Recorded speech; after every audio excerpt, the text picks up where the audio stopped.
Antioxidant एक ऐसा chemical species है जिसके पास बहुत सारे फ्री इलेक्ट्रॉन्स होते हैं उनके आउटर ऑर्बिट के अंदर। अगर हम इनकी स्ट्रक्चर की बात करें तो ये एक तरीके से एंटीऑक्सीडेंट है जिसका न्यूक्लियस है और ये ऑर्बिट है। इसके पास बहुत सारे इलेक्ट्रॉन्स होते हैं आउटर ऑर्बिट में, जिसके कारण ये अपना एक इलेक्ट्रॉन फ्री रेडिकल को दे देता है। और फ्री रेडिकल के पास जब एक इलेक्ट्रॉन आ जाता है तो वो पेयर्ड में हो जाते हैं। जैसा कि हमें ऑलरेडी पता है कि इलेक्ट्रॉन जो होते हैं फ्री रेडिकल के अनपेयर्ड होते हैं, जोड़ों में नहीं होते हैं। तो जब ये अपना एक इलेक्ट्रॉन दे देता है तो ये ऑटोमेटिकली स्टेबल हो जाता है। जब इलेक्ट्रॉन इनके पास एक एक्स्ट्रा आ जाता है फ्री रेडिकल के पास एंटीऑक्सीडेंट के द्वारा, तो ये स्टेबल हो जाता है। यही रीज़न है कि एंटीऑक्सीडेंट हमारे बॉडी के फ्री रेडिकल को न्यूट्रलाइज करता है और फ्री रेडिकल से होने वाले बहुत सारे डिजीज़ से हमें प्रोटेक्ट करता है। अब बात करें अगर हम सोर्सेज के बारे में, ऐसी कौन सी चीज़ हैं जो एंटीऑक्सीडेंट के अंतर्गत आती हैं, जिसमें सबसे पहली चीज़ होती है हमारी SOD, superoxide dismutase. Superoxide dismutase जो होता है ये हमारी बॉडी खुद बना लेती है। कैटालेज हो गए, कैटालेज भी एक तरीके का एंटीऑक्सीडेंट है जो बॉडी हमारी खुद बना लेती है। और इसके बाद होता है ग्लूटाथियोन पर ऑक्सीडेज होते हैं, ये भी हमारी बॉडी खुद बना लेती है। अब ये 3 एंटीऑक्सीडेंट होते हैं, ये तीनों एंटीऑक्सीडेंट जो होते हैं हमारे बॉडी के अंदर खुद बन जाती है, बट ये एनफ अमाउंट में नहीं होता है। हमें बॉडी को और भी ज़्यादा एंटीऑक्सीडेंट की रिक्वायरमेंट होती है, जो कि हम या फिर अपने खान पान के थ्रू लेकर आते हैं, और खान पान के साथ साथ हमें न्यूट्रियस चीज़ें खानी होंगी, न्यूट्रिशनल सप्लीमेंट्स वगैरह लेने होते हैं, वो हमारे बॉडी के न्यूट्रिशंस को कहीं ना कहीं पूरी तरीके से प्रोवाइड करते हैं। अब इनमें कौन कौन से न्यूट्रिशंस इंपॉर्टेंट हैं?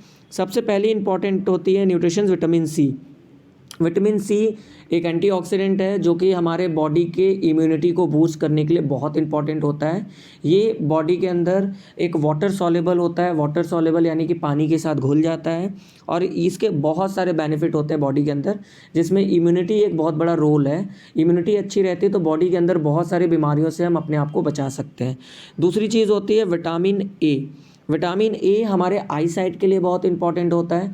जनरली ये वेजिटेबल्स और ग्रीन वेजिटेबल्स एंड फ्रूट्स वगैरह में पाए जाते हैं।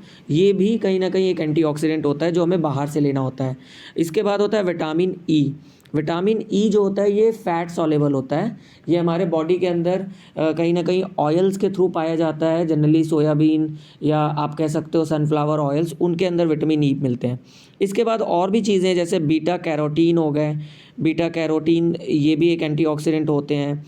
उसके बाद कुछ एसेंशियल फैटी एसिड्स होते हैं जिसमें हमारा ओमेगा 3, ओमेगा 6, ओमेगा 9 और ओमेगा 7, ये भी हमारे बॉडी के लिए बेनिफिशियल होते हैं। इसके बेनिफिट्स होते हैं वेट मैनेजमेंट के अंदर, हमारे हेयर के लिए, हमारे स्किन के लिए, हमारे डाइजेशन को अच्छा रखते हैं।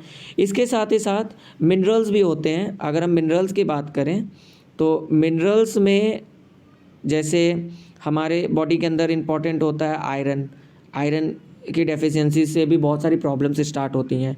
इसके बाद कैल्शियम हो गया जो हड्डियों के लिए बहुत इंपॉर्टेंट है, और इसके बाद हमारा पोटेशियम हो गया। तो ऐसे बहुत सारी चीज़ें हैं जो हमारे बॉडी को बाहर से लेनी होती हैं। अब ये सारी चीज़ें जब हमारे बॉडी में पर्याप्त मात्रा में मिल रही हैं तो बॉडी अपने आप को खुद से प्रोटेक्ट करेगा, अपने आप को खुद से बचा कर रखेगा बीमारियों से।